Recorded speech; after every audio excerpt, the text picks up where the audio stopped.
Bonjour à tous. Alors je voudrais vous faire une petite lecture commentée des feuilles ou du cours qui se trouve sur Smart School dans la partie trigonométrie, dans la partie le cercle trigonométrique numéro 2.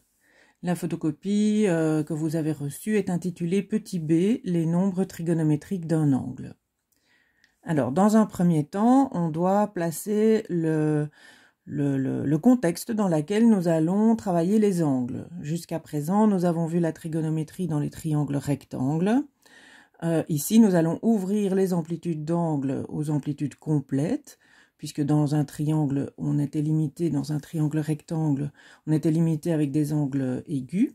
Ici, on va tout à fait ouvrir et on va utiliser ce qu'on appelle un cercle trigonométrique. Alors, par définition, le cercle trigonométrique est un cercle qui se situe dans un système d'axes orthonormés. Alors, ça signifie qu'on se place avec un axe X, comme vous aviez déjà vu, un axe Y, l'axe X, l'axe Y.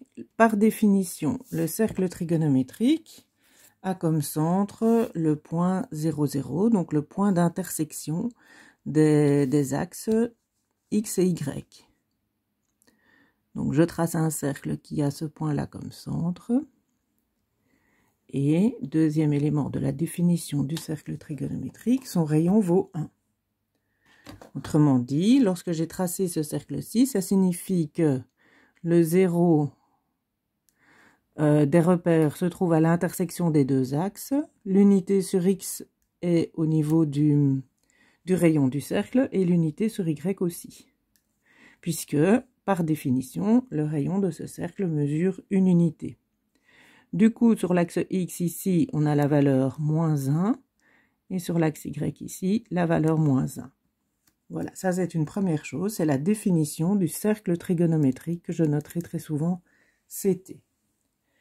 Alors, ce cercle est partagé, ou le disque défini par ce cercle est partagé en 4 parties par les axes de coordonnées, comme vous voyez.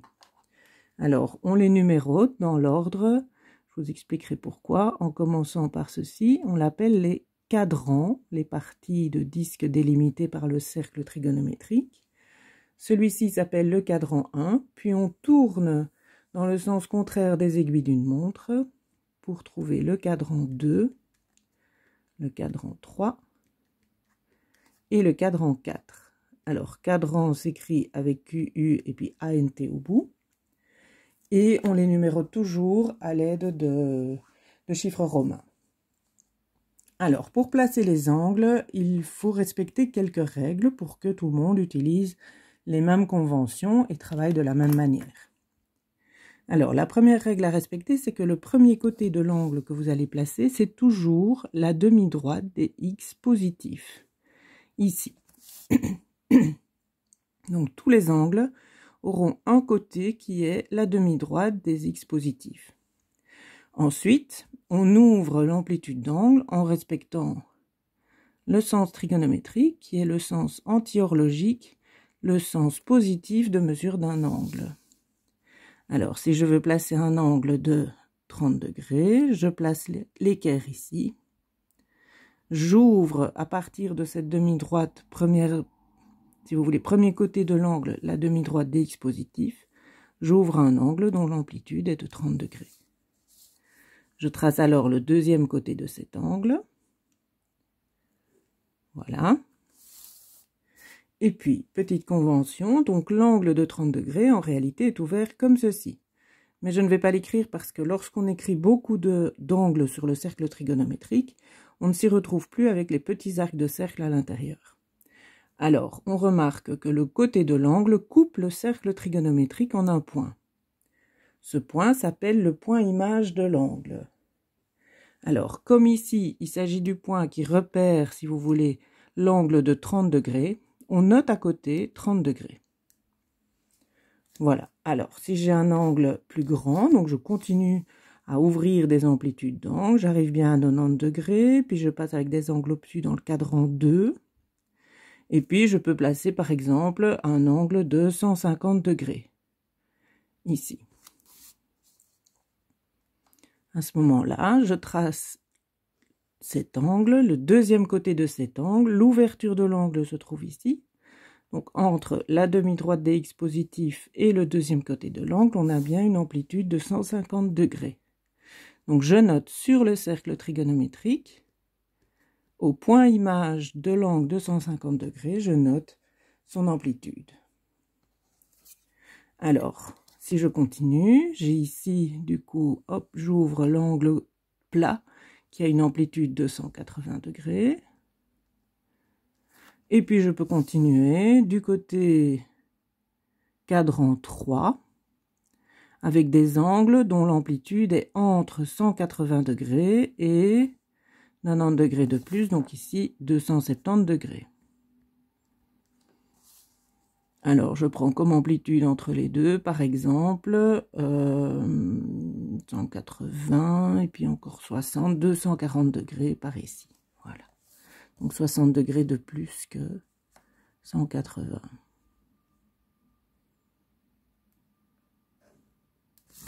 À ce moment-là, j'ai ici dans le cadran 3 l'angle de 240 degrés.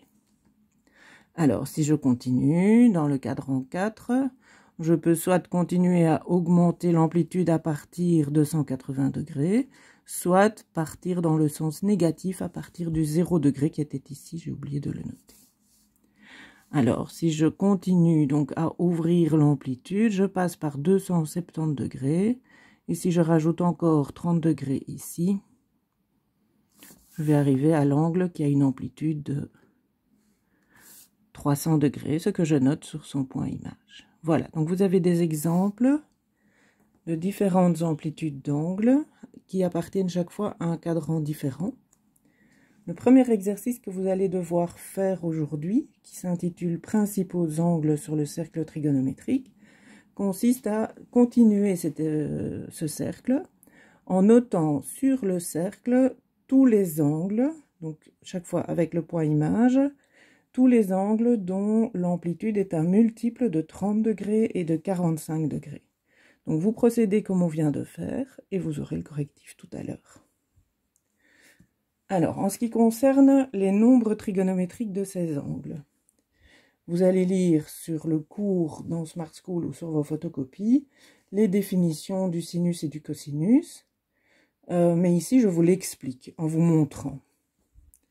Alors, le sinus d'un angle et le cosinus d'un angle sont repris ici. Donc, je vous explique d'abord sur un angle du premier cadran. Avec l'angle du premier cadran qui est ici, on observe un triangle rectangle. Comment? Alors, le point image qui est sur le cercle trigonométrique représente l'angle de 30 degrés, mais c'est aussi un point dans un système d'axes x, y. Donc, on peut le repérer.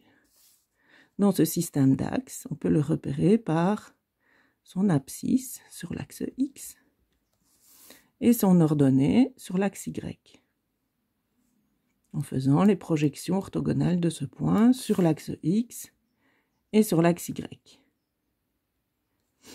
Alors, si vous repérez ici le petit triangle rectangle, et vous avez ici, si vous voulez, l'amplitude de l'angle alpha, donc comme ça on retrouve les notations utilisées dans les triangles rectangles, l'angle alpha de 30 degrés ici est repéré dans ce triangle rectangle.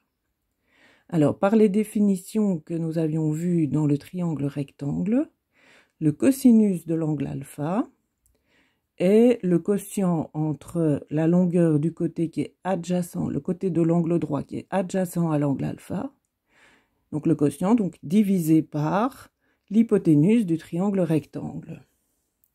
Seulement, l'hypoténuse du triangle rectangle, justement, c'est un rayon de ce cercle trigonométrique. Et le rayon du cercle trigonométrique, par définition, mesure une unité.